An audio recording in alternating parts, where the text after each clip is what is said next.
live on our social media, so they're trying to make sure they're in the right spot. While y'all are doing that, can I ask you a quick question, Captain? Not about just a fact thing. I know that the CG is fairly new here. I'm trying to get this, make sure I've got this thing.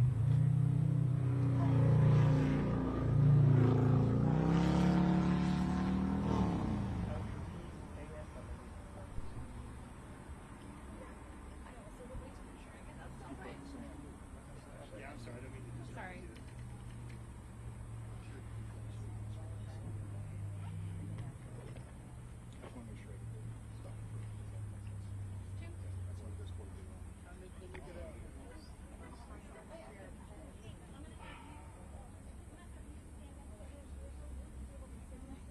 L-U-B-A-S. John first name. L-U-B-A-S. John with an A for Yeah, John with an A. J-O-H. L-U-B-A-S. No, he's in the edge. Yeah, it's a one star. He's not. Okay, perfect.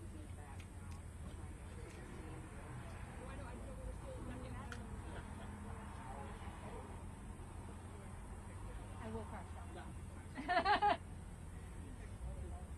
Bugs in the ground. Perfect, ma'am.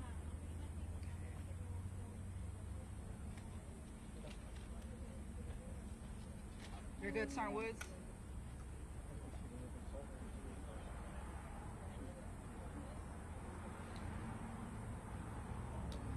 Hey, how's everybody doing today? Fine, ma'am. Good. You guys got everything mic'd up okay? Okay. We're going to start in just a few minutes. They're looking for a couple check-ins. Okay.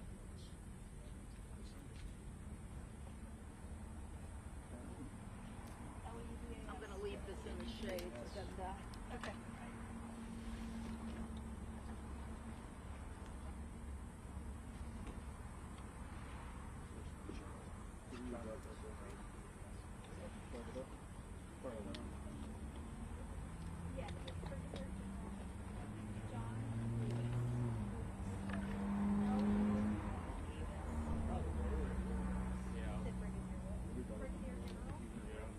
Right there. Right here.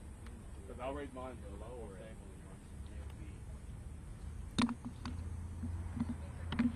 All right, does anybody else need help with the general spelling?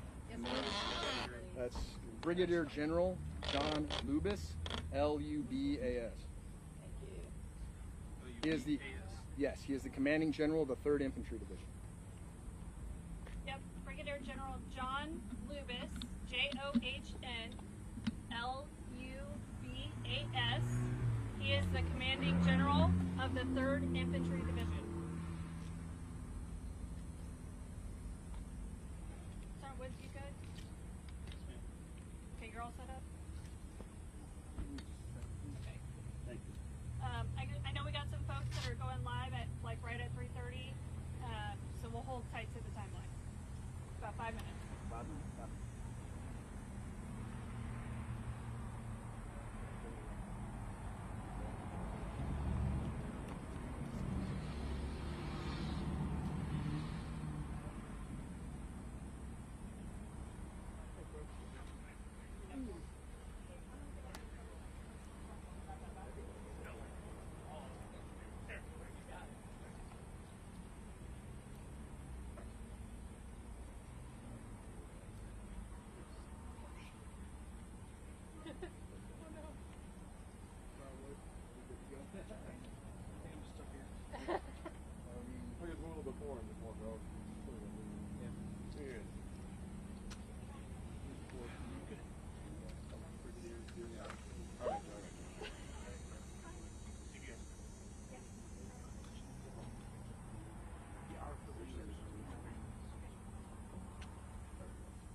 Keep it like that, that way, the wider it is. Slide that way. What you need? A little bit on this way? Just a bit. You doing it up? Right there? All right. Yeah, it was just I at got the you. edge. Yeah, bro, dude.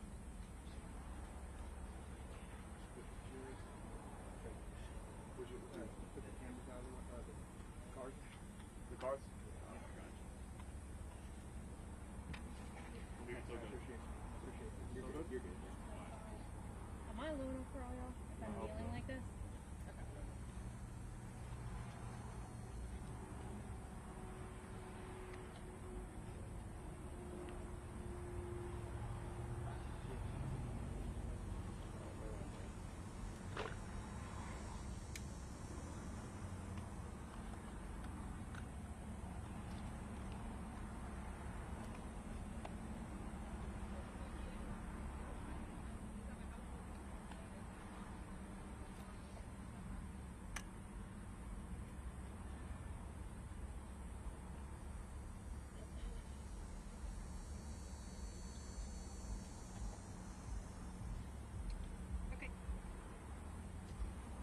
Hey, I'm going to go ahead and give my opening comments, and we'll turn it over to General Lubis. Good afternoon, ladies and gentlemen. My name is Lieutenant Colonel Angel Tomko. That's spelled A-N-G-E-L. Last name is Tomko, T-O-M-K-O. And I'm the spokesperson for the 3rd Infantry Division. Today we're here to discuss the incident that took place earlier today on the north side of Fort Stewart installation at the 2nd Armored Brigade Combat Team footprint. In just a moment, I'm going to introduce you to Brigadier General John Lubis. That's spelled J-O-H-N, Lubis, L-U-B-A-S. He's the Commanding General of the 3rd Infantry Division. Brigadier General Lubis will make a statement regarding the incident and take a few brief questions. Before we begin, however, I'd like to go over just a couple things with you. We have limited time for questions given that this is an ongoing investigation, and we may not have all the information that we can share, but we will try to be as transparent as possible. We will not release the name of any victims until the next of kin notification has been complete. We will not speculate as to any intentions, motives, or backstories, given that this is an ongoing investigation. When you ask your questions, we ask that you please give your name and the affiliation in case we need to do a follow-up. And it's a little hard to hear, so please speak up so that General Lubis can hear you and that you can hear him. Thank you, ladies and gentlemen. I will now turn it over to General Lubis.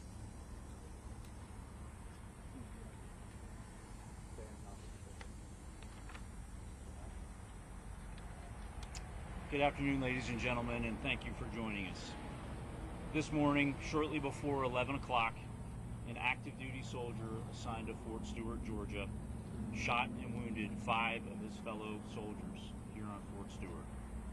Thankfully, all are in stable condition and all are expected to recover. The alleged shooter is in custody. We have reestablished security. I have lifted all lockdown measures on Fort Stewart, and there is currently no threat to the local community. I'd like to recognize and thank our Army law enforcement and medical personnel and our partners from local, state, and federal law enforcement and emergency services for their quick response and support. I would also like to thank the brave soldiers who immediately intervened and subdued the shooter. These soldiers, without a doubt, prevented further casualties. Our wounded soldiers were initially evacuated to Wynn Army Community Hospital right here on Fort Stewart. All arrived in stable condition, and 3 of the 5 required surgical intervention. 2 have been transported to Memorial Hospital in Savannah, Georgia for additional care. We have identified the alleged shooter as Sergeant Cornelius Radford, an automated logistics sergeant assigned to 2nd Brigade Combat Team. Sergeant Radford has not previously deployed to combat.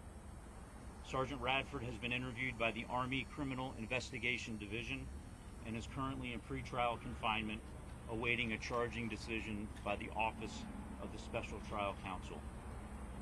Right now, our primary focus is first on caring for our injured soldiers and their families, and also supporting the soldiers of the Spartan Brigade. All of the families of the victims have been notified, and we're wrapping our arms around them and ensuring we provide them all the support that we can.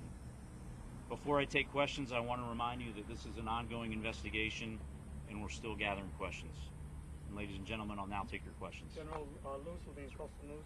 Can you give us what unit he was assigned to and how long he served in the Army? If you didn't mention that. Yeah, he is assigned to one of our sustainment units here in 2nd Brigade Combat Team at Fort Stewart, and I will have to confirm how long he served with us.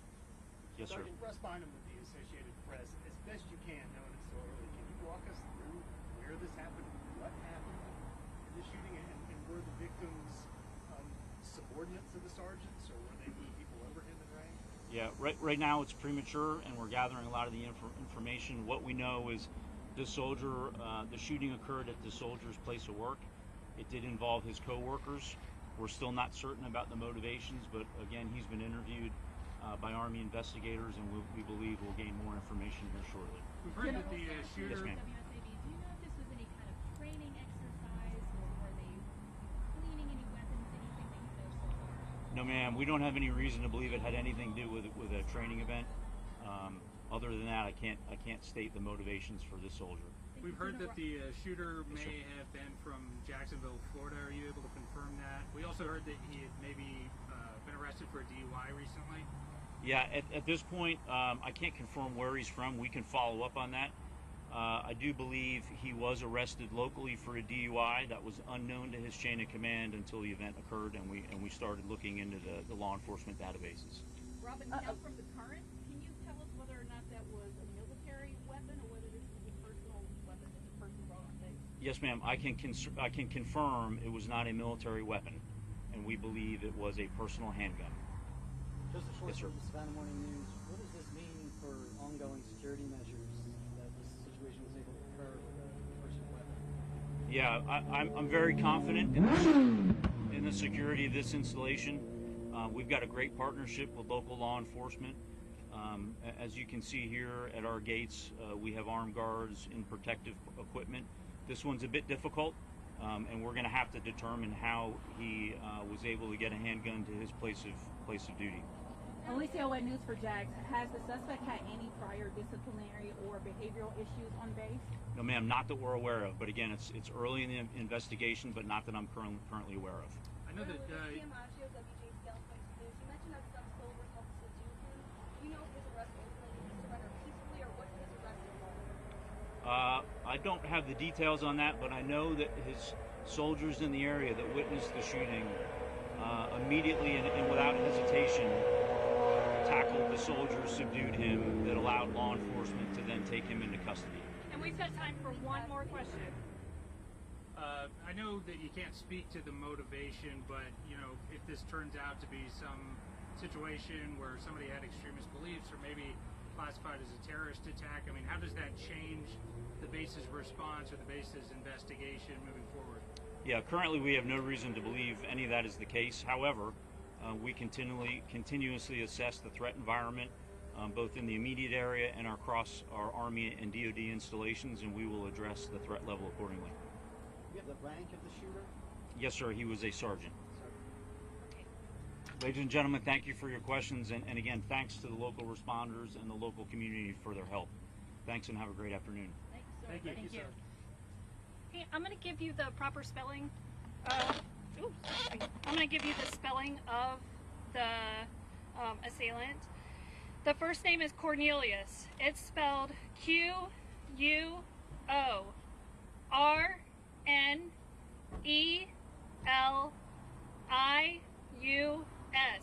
Last name is Radford.